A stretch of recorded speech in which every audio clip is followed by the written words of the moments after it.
In the small, isolated town of Ravenscroft, nestled deep within a forest, a legend had long haunted the locals.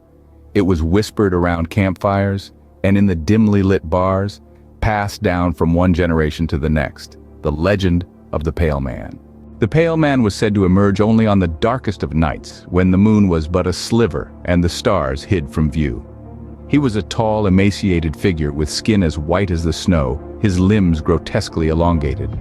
But what struck terror into the hearts of the town's inhabitants was his featureless face, devoid of eyes, nose, and mouth, like a blank canvas for unimaginable horror. It was a chilly autumn night when young Sarah, a brave and curious teenager, decided to venture into the woods. She had grown tired of the old tales, dismissing them as mere folklore. Armed with a flashlight and a fearless spirit, she set out to prove that the Pale Man was nothing more than an urban myth. Sarah ventured deep into the forest, her flashlight cutting through the thick darkness. The trees whispered and the wind howled eerily. Despite her confidence, a sense of unease began to gnaw at her. The forest grew denser, the trees closing in around her. The silence was broken only by the occasional rustle of leaves and the soft hum of her flashlight.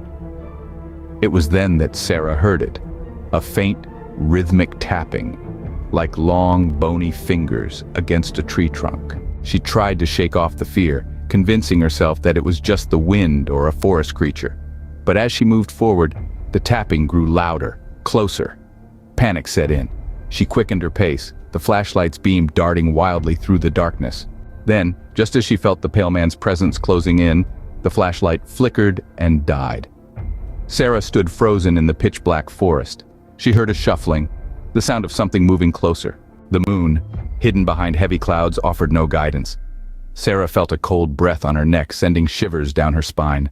In her mind's eye, she saw the faceless horror standing mere inches away, and then a guttural whisper filled her ears, emanating from an otherworldly source.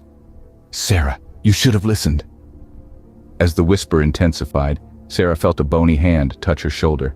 In that moment, pure terror overwhelmed her, and she screamed, her voice echoing through the woods. The next morning, the townspeople found Sarah's flashlight in the forest, its beam still weakly flickering. But the brave and curious teenager was never seen again, her name forever etched into the legend of the Pale Man. From that day on, the people of Ravenscroft knew never to dismiss the horrors lurking in the shadows of the forest, for some legends were born of terrifying truths.